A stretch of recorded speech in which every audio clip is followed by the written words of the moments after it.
si déjà on pensait que Netanyahou à l'époque il était à chaque fois mitigé à savoir comment vraiment réagir, là on n'a aucune réaction, on voit vraiment le désastre. Si ça peut arriver dans une terrasse et de rien entendre juste après, c'est vraiment à te laisser pour compte.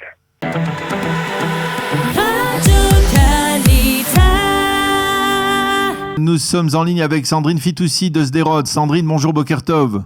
Boker Tov. Alors je le disais tout à l'heure, lorsque l'armée israélienne a bombardé la nuit dernière en riposte à ce qui s'est passé le long de la frontière entre l'Israël et la bande de Gaza pendant le Shabbat, lorsque l'armée israélienne a bombardé, les Palestiniens ont tiré en direction des avions à la mitrailleuse lourde et ces balles elles n'ont pas du tout touché les avions de chasse israéliens, mais par contre vous en avez reçu des éclats en tout cas de votre côté, dans votre quartier à Sderot?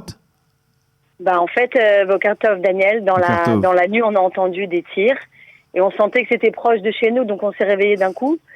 Et en fait, on a découvert après que c'était dans notre immeuble, dans l'étage d'en dessous. Ils ont tiré avec, je sais pas comment on dit, des clins, c'est-à-dire des tirs visés en fait, quoi, ouais. sur le bâtiment. Donc ça a fait des trous dans le bâtiment. Baruch Hashem, tout le monde va bien. Mais bon, on est toujours surpris de leur façon de se parfaire. Hein. Oui, c'est-à-dire que là, cette fois-ci, je ne me rappelle pas, mais dites-moi si vous avez déjà reçu de ce genre de tirs, des impacts de ces tirs palestiniens? Ce genre de tir, non, mais on sent que, c'est d'ailleurs pour ça que j'envoie pas de photos, moi, en général, on sent qu'on est visé, on sent qu'ils savent très bien où ils visent, quoi. C'est prévu. C'est pas comme il y a 20 ans ou 30 ans où ça tombait un peu dans les rues, machin. C'est vraiment ciblé, là. Ça se ressent. Si ça tombe en dessous d'une terrasse, c'est que c'est visé comme il faut. De la même façon que nous, on peut les voir aux jumelles aussi. Hein. Alors, ça me donne l'occasion de vous poser la question. Vous pensez que le gouvernement réagit trop timidement par rapport à ce qu'il devrait faire face à ces tirs? Il y a eu la semaine dernière un tir de roquette, il y a eu ces manifestations. Vous pensez que le gouvernement doit être plus ferme? Le nouveau gouvernement? Évidemment, on n'a rien entendu à part... on voit aucune riposte. Vous me dites s'ils font pas grand-chose, s'ils font pas assez, ils font pas du tout. C'est-à-dire que qu'est-ce qu'ils font là? En général, là, la semaine dernière, il y a eu quand on dit il y a eu une alerte rouge, on dirait qu'on parle d'une alerte. On parle d'un missile. Un missile, à proprement dit, qui touche une population certaine. Donc on peut pas dire il y a eu juste une alerte. Il y a eu un missile.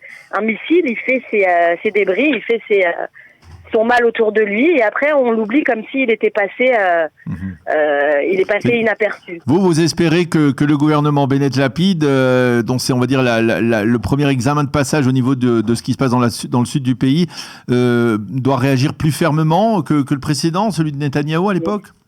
Évidemment, c'est-à-dire si déjà on pensait que Netanyahou à l'époque il était à chaque fois mitigé à savoir comment vraiment réagir, là on n'a aucune réaction, on voit vraiment le désastre. Si ça peut arriver dans une terrasse et de rien entendre juste après, c'est vraiment à te laisser pour compte. C'est vraiment n'avoir rien à faire de la situation. Alors c'est pas Bennett, il a beau avoir parlé de Netanyahou qui faisait rien, lui il en fait pas mieux, si ce n'est pire. Lui il est pire encore, il fait rien du tout, il réagit même pas. Il parle même pas de nous. Ça l'intéresse pas. Oui. Ça se voit que ça l'intéresse pas.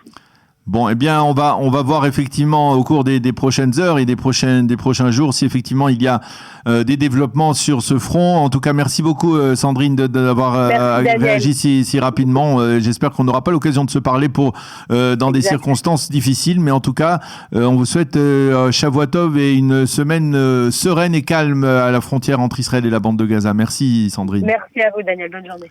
Voilà.